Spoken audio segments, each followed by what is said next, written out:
Japan পূর্ব এশিয়ার একটি দ্বীপরাষ্ট্র, আজ বিশ্বের অন্যতম উন্নত দেশ। কিন্তু এমনটা সবসময় ছিল না। দ্বিতীয় বিশ্বযুদ্ধের পর দেশটি ধ্বংসস্তূপে পরিণত হয়। অথচ আজ তাদের প্রযুক্তি, শৃঙ্খলা ও মানবিক দৃষ্টিভঙ্গি গোটা বিশ্বে প্রশংসিত। এই ডকুমেন্টারিতে আমরা দেখব কিভাবে তারা শিক্ষা, প্রযুক্তি, নৈতিকতা এবং দেশপ্রেমের মাধ্যমে গড়ে তুলেছে এক মডেল রাষ্ট্র, যেখানে প্রতিটি নাগরিক নিজ নিজ দায়িত্ব পালন করে। রাস্তায় ময়লা দেখা যায় না। এই দেশ আমাদের শেখায় কিভাবে ঐক্যবদ্ধ জাতি একসাথে এগিয়ে যায়। চলুন শুরু করি এই বিস্ময়কর যাত্রা। চ্যানেলটি সাবস্ক্রাইব করে ভিডিওটিতে লাইক দিন। আপনার সাপোর্ট আমার বড় অনুপ্রেরণা। জাপানে এমন অনেক জিনিস আছে যা পৃথিবীর অন্য কোথাও নেই। যেমন ক্যাপসুল হোটেল, যেখানে মাত্র একজনের ঘুমানোর জন্য ছোট ঘর থাকে। বিশাল ভেন্ডিং মেশিন কালচারের মাধ্যমে খাবার, কাপড়, এমনকি গরম স্যুপ পর্যন্ত পাওয়া যায়।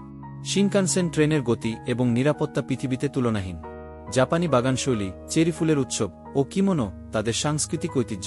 ফুজি পর্বত, অনসেন বা হট স্প্রিং এবং সুশি, এসব তাদের ঐতিহ্য ও আকর্ষণের কেন্দ্রবিন্দু। এখানকার শৃঙ্খলিত জীবনযাপন ও ব্যতিক্রমধর্মী প্রযুক্তি পর্যটকদের মোহিত করে। জাপান বহু বিশ্ববিখ্যাত আবিষ্কারের জন্য পরিচিত। Casio calculator, Sony Walkman, Nintendo games এবং ক্যামেরা প্রযুক্তির অনেক আধুনিক উদ্ভাবন জাপানেই হয়েছে। কিউআর কোড আবিষ্কারও জাপানি প্রযুক্তির ফসল। হাইব্রিড গাড়ি প্রথম বাজারজাত করে টয়োটা। আরও আছে automatic rice cooker, electronic toilet এবং উন্নতমানের হেলথকেয়ার রোবট। প্রযুক্তি ব্যবহার করে তারা দৈনন্দিন জীবনকে করেছে আরামদায়ক ও দক্ষ। এমনকি টাকা মেশিন বা এটিএম এও জাপানিদের নিজস্ব উদ্ভাবন আছে। প্রতিটি আবিষ্কারে রয়েছে নির্ভুলতা ও ব্যবহারিক বুদ্ধি। এসব উদ্ভাবনই আজ তাদের উন্নতির চাবিকাঠি। জাপানে 50,000 এরও বেশি মানুষ শতবর্ষী, এটাই পৃথিবীর মধ্যে সর্বোচ্চ। প্রতি বছর লক্ষাধিক ভূমিকম্প হলেও ভবন ভেঙে পড়ে খুবই কম। জাপানে কেউ রাস্তা পার হলে গাড়ি থেমে যায়। স্কুলে ক্লিনার নেই, ছাত্ররাই পরিষ্কার করে সবকিছু। ট্রেন দেরি হলে যাত্রীদের কাছে দেরি সার্টিফিকেট দেওয়া হয়। রেল স্টেশনে মিউজিক বেজে ওঠে ট্রেন আসার আগে, যাতে যাত্রীরা প্রস্তুত থাকে। জাপানের আইন অনুযায়ী পুলিশ যখন কাউকে গ্রেফতার করে তখন তার 23 দিন পর্যন্ত উকিল ছাড়া জিজ্ঞাসাবাদ করতে পারে। জাপানে বাচ্চারা ছোটবেলাতেই স্বাধীনভাবে বাসে ট্রেনে চড়ে স্কুলে যায়। তারা খাবার খাওয়ার সময় কথা বলে না। এবং অবাক করার মতো, জাপানে কারাগারেও শৃঙ্খলা অবিশ্বাস্য রকমের। 1945 সালে হিরোশিমা ও নাগাসাকিতে পারমাণবিক বোমা হামলার পর জাপান পুরোপুরি ধ্বংসপ্রাপ্ত হয়।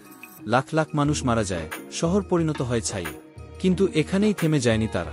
মার্কিন প্রশাসন নতুন সংবিধান দেয়, গণতান্ত্রিক কাঠামো গড়ে ওঠে। জনগণ শিক্ষা ও পরিশ্রমে মনোনিবেশ করে। মেড ইন জাপান প্রথমে উপহাসের পাত্র হলেও পরে তা মানের প্রতীক হয়ে দাঁড়ায়। 20 বছরে তারা গড়ে তোলে বিশ্বের অন্যতম শিল্পশক্তি। এই অধ্যায়ে আমাদের শেখায় ধ্বংস থেকে কিভাবে উন্নয়নের আলো ফোটে।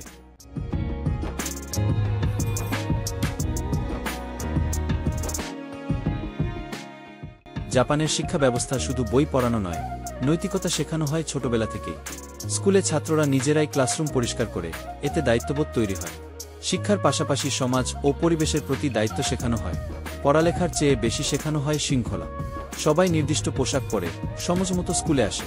পরীক্ষায় পাশফেল নেই, শিক্ষকরা শুধু পড়ান না, শাসন করেন ভালোবাসা দিয়ে। এই পদ্ধতি ছাত্রদের ভবিষ্যতের জন্য প্রস্তুত করে।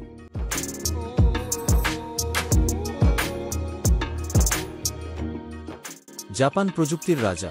সোনি, হিটাচি, প্যানাসোনিক, টয়োটা সবই জাপানের গর্ব। রোবোটিক্সে জাপান বিশ্বের শীর্ষে।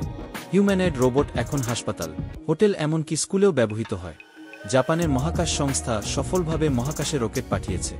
দৈনন্দিন জীবনে automated toilet, vending machine, metro station, সবখানেই প্রযুক্তি।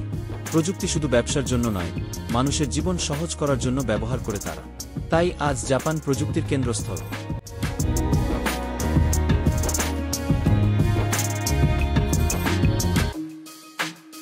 জাপানের উৎপাদন পদ্ধতি বিশ্বজুড়ে মডেল হিসেবে বিবেচিত। কাইজেন মানে ধারাবাহিক ছোট ছোট উন্নয়ন। প্রতিদিনের কাজেও তারা উন্নতির চেষ্টা করে। জাস্ট ইন টাইম পদ্ধতিতে অপ্রয়োজনীয় জিনিস মজুত করা হয় না, ফলে অপচয় কমে। টয়োটা প্রোডাকশন সিস্টেম বিশ্বব্যাপী অনুসরণীয়।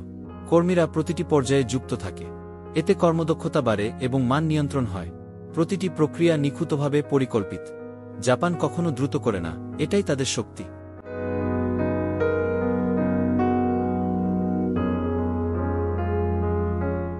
জাপানে কর্মসংস্কৃতি অত্যন্ত কঠোর ও নিয়মানুবর্তিতায় ভরা। অফিসে নির্ধারিত সময়ের আগেই সবাই উপস্থিত হয়। প্রতিটি মিটিং, প্রতিটি রিপোর্ট নিখুঁতভাবে তৈরি হয়। দলগত কাজকে এখানে বিশেষ গুরুত্ব দেওয়া হয়। চাকরির প্রতি এক ধরনের আনুগত্য থাকে কর্মীদের মধ্যে। তারা দীর্ঘ সময় ধরে একই প্রতিষ্ঠানে কাজ করে। কাজের মান এবং সময়ানুবর্তিতা নিয়ে কোনো আপোষ নেই। অনেক সময় বেশি কাজের কারণে কারোছি বা অতিরিক্ত পরিশ্রমের কারণে মৃত্যুও ঘটে। তা সত্ত্বেও মানুষ পেশাগত জীবনে দায়িত্ববান। নেতৃত্ব ও কর্মী দুজনেই তাদের ভূমিকা জানে ও মানে।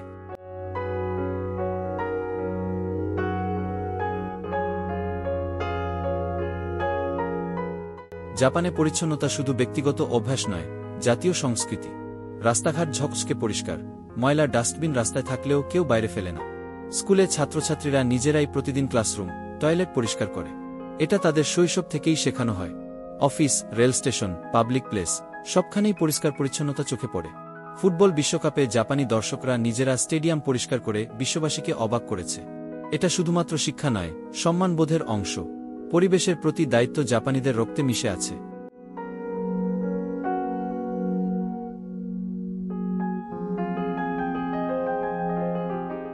জাপানের ট্রান্সপোর্ট ব্যবস্থা সারা বিশ্বের কাছে অনুকরণীয়। শিনকানসেন বুলেট ট্রেন ঘণ্টায় ৩২০ কিলোমিটার গতিতে ছুটে চলে। নির্ধারিত সময়ে প্ল্যাটফর্মে এসে পৌঁছে। ১ সেকেন্ড দেরি হলে সেটাও খবর হয়। পাতাল রেল ব্যবস্থা আধুনিক, পরিষ্কার এবং নিরাপদ। যাত্রীদের জন্য নির্দেশনা বোর্ড, মানচিত্র, ট্রেন টাইম সবই অত্যন্ত সুশৃঙ্খলভাবে সাজানো। অটোমেটেড টিকিটিং, ইলেকট্রনিক কার্ড এবং নির্বিচারে ট্রেন পরিচালনার কারণে জাপানে যাতায়াত অত্যন্ত সহজ ও নির্ভরযোগ্য। এমন উন্নত পরিবহন ব্যবস্থা আর কোথাও দেখা যায় না।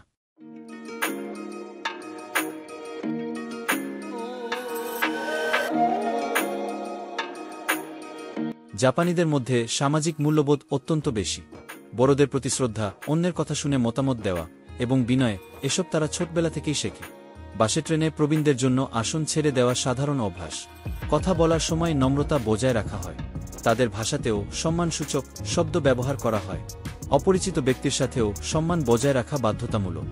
সমাজে সম্মান অর্জন করা সবচেয়ে বড় সাফল্য হিসেবে ধরা হয়। এই সংস্কৃতি সমাজে শৃঙ্খলা ও পারস্পরিক সহনশীলতা বজায় রাখে।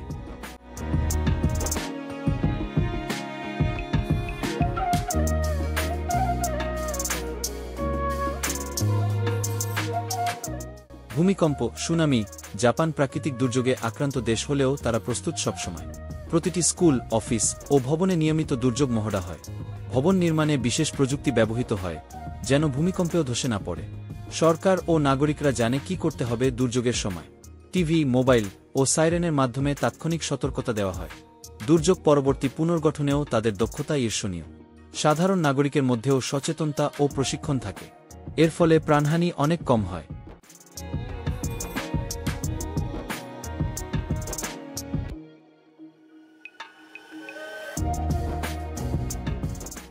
জাপানের রাজনৈতিক ব্যবস্থায় স্বচ্ছতা ও দায়িত্ববোধ অত্যন্ত গুরুত্বপূর্ণ। সরকারি অফিসাররা সাধারণ নাগরিকদের মতো জীবনযাপন করেন। দুর্নীতি অত্যন্ত কম। সরকারি কাজে বিলম্ব হলে তা জনগণের মধ্যে আলোচনার জন্ম দেয়। নির্বাচন প্রক্রিয়া সুশৃঙ্খল। জনপ্রতিনিধিরা জনগণের কাছে জবাবদিহিতা বজায় রাখেন। স্থানীয় প্রশাসন খুবই কার্যকরী। মানুষের সমস্যা দ্রুত সমাধান করা হয়। আমলাতন্ত্র দক্ষ, সময়ানুবর্তী এবং সম্মানজনক। এই প্রশাসনিক কাঠামো উন্নয়নের ভিত্তি গড়ে দেয়।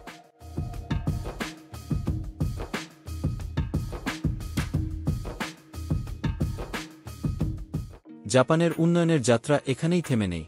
তারা ভবিষ্যতের জন্য নির্ধারণ করেছে দীর্ঘমেয়াদী পরিকল্পনা। ২০৫০ সালের মধ্যে সম্পূর্ণ কার্বন নিরপেক্ষ দেশ হিসেবে নিজেকে গড়ে তোলার ঘোষণা দিয়েছে তারা। প্রযুক্তির ব্যবহার বাড়াতে তারা বিনিয়োগ করছে এআই, রোবোটিক্স এবং স্মার্ট সিটি গঠনে। প্রবীণ জনগোষ্ঠীকে সেবা দেওয়ার জন্য রোবট নার্স ও হেলথ কেয়ার অটোমেশন প্রসারিত হচ্ছে। মহাকাশ গবেষণায়ও তারা চাঁদে কলোনি গঠনের পরিকল্পনা নিয়েছে। শিক্ষা ও উদ্ভাবনে আন্তর্জাতিক অংশীদারিত্ব বৃদ্ধি পাচ্ছে। এই দেশ আমাদের শেখায়, শৃঙ্খলা ও সম্মান থাকলে যেকোনো জাতি উন্নতি করতে পারে। আজকের বিশ্বে জাপান এক মডেল ন্যাশন। আমাদেরও অনেক কিছু শেখার আছে তাদের কাছ থেকে। জাপান শুধু একটি উন্নত দেশ নয়, এটি একটি জীবন্ত অনুপ্রেরণা। তারা দেখিয়েছে কিভাবে ধ্বংসস্তূপ থেকে জাতি হয়ে উঠে দাঁড়ানো যায়। শিক্ষা, প্রযুক্তি, শৃঙ্খলা এবং দেশপ্রেম, এই 4টি স্তম্ভ তাদের এগিয়ে নিয়েছে। জাপানের উন্নতি শুধুমাত্র অর্থনৈতিক নয়, নৈতিক ও সামাজিকভাবে।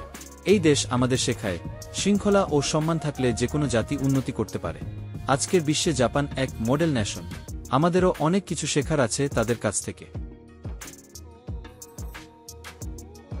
এই ডকুমেন্টারিতে আমরা জাপানের উন্নতির গল্প দেখেছি। আপনি কি ভাবেন, আমাদের দেশেও কি এই রকম পরিবর্তন আনা সম্ভব? আপনার মতামত কমেন্টে জানান। যদি ভিডিওটি ভালো লেগে থাকে তাহলে লাইক দিন, বন্ধুদের সঙ্গে শেয়ার করুন এবং এমন আরও শিক্ষণীয় ভিডিও পেতে সাবস্ক্রাইব করতে ভুলবেন না। আপনার একটি শেয়ার বা মন্তব্য আমাদের বড় অনুপ্রেরণা হতে পারে।